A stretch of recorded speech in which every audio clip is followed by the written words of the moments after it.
From a small town in Gujarat to the most powerful office in India, how did a tea seller's son become the face of a nation? This is the story of Shri Narendra Modiji, a man of discipline, ambition, leadership and controversy. Born on 17 September 1950 in Vadnagar, a historic town in Gujarat, Narendra Modi grew up in modest circumstances. His father ran a small tea stall at the local railway station. Young Narendra often helped serve passengers, fueling both his work ethic and his awareness of everyday struggles. Though married early to Jashodaben, he chose a life of celibacy and public service, a path shaped by the Rashtriya Swayamsevak Sangh (RSS). At just 18, Modi became a full-time RSS pracharak, a volunteer dedicated to nation-building through cultural nationalism. In 1985, he joined the Bharatiya Janata Party (BJP) during a wave of political change.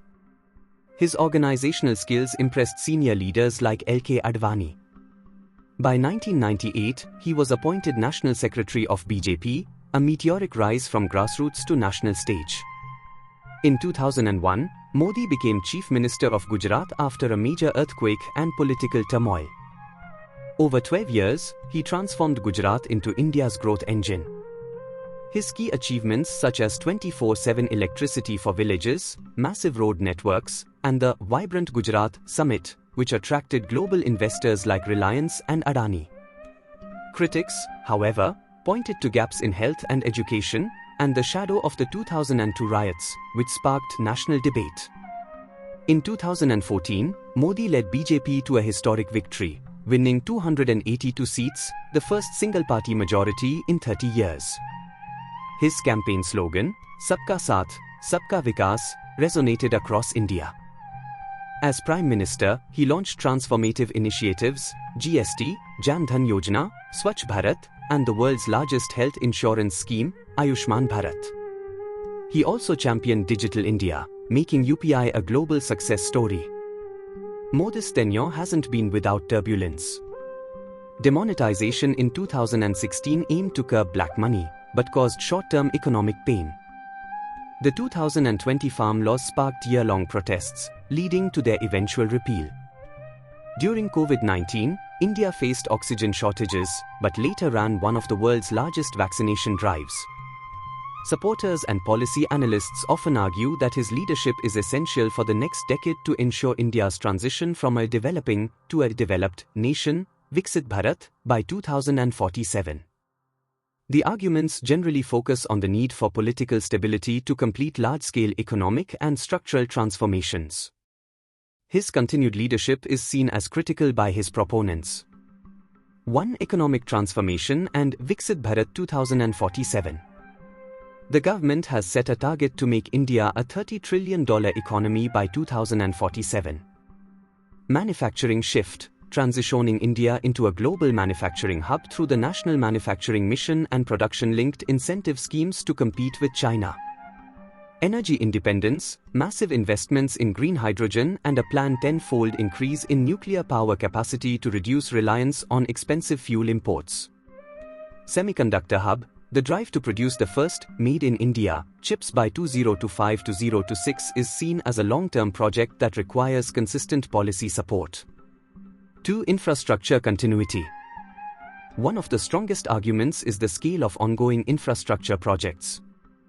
A change in leadership could lead to the stalling of mega projects like high-speed rail, the Mumbai-Ahmedabad bullet train and subsequent corridors.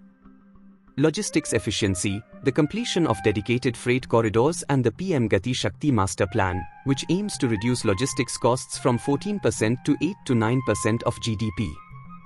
Digital stack, further scaling the UPI and Digital India ecosystem to bring the remaining unbanked and offline populations into the formal economy.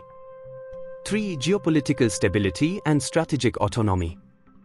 In an increasingly volatile world, Modi's supporters point to his strongman image and personal rapport with global leaders as a strategic asset.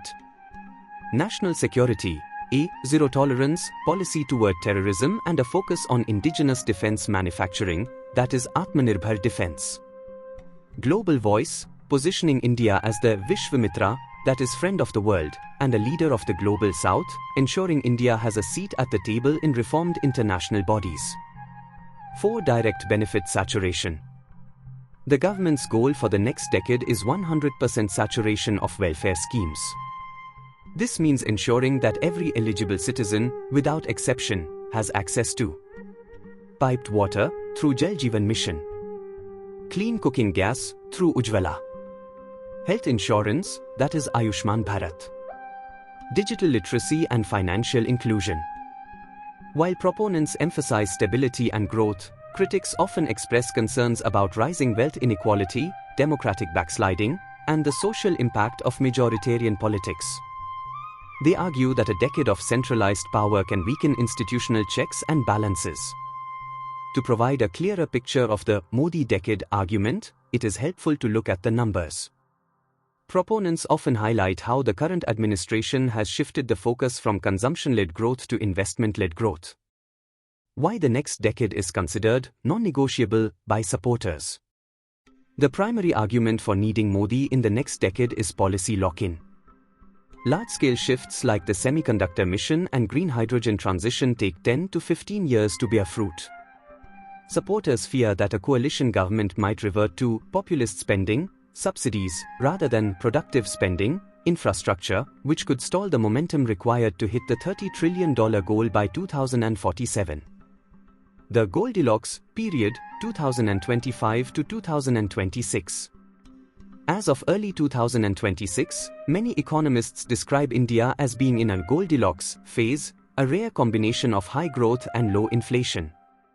Growth: real GDP grew by 8.2% in Q2 of FY 2025-26, driven by strong domestic demand and manufacturing, which expanded by 9.1%. Inflation: CPI inflation touched historic lows of 0.25% in October 2025, primarily due to a sharp correction in food prices. Infrastructure: the government's focus on Gati Shakti has led to India building roughly 3x more airports and electrifying 4x more rail routes compared to the previous decade. Key stat: India's manufacturing sector, which was stagnant for decades, is now seeing a surge in high-tech areas. For instance, electronic goods exports grew by over 37% in late 2025 alone. Here is a comparison of key economic indicators between the UPA era, 2004 to 2014, and the NDA era, 2014-present, including projections for the next few years. His close ties with business leaders like Adani have drawn scrutiny, though supporters call it pro-growth leadership.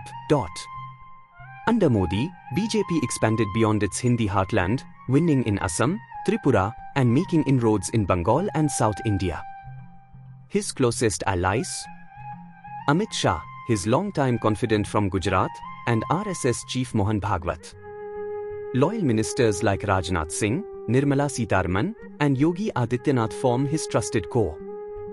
As of 2026, Modi is serving his third term as Prime Minister, leading a coalition government after BJP fell short of a majority in 2024. His legacy is still being written, but few doubt his impact: strong global image, digital revolution, and welfare for the poor. Yet, challenges remain: jobs, social harmony, and economic inequality. Love him or critique him, Narendra Modi has undeniably shaped modern India. What do you think? Share your views in the comments. If you found this video informative, like, subscribe, and hit the bell for more deep dives into Indian politics and leadership. Thanks for watching.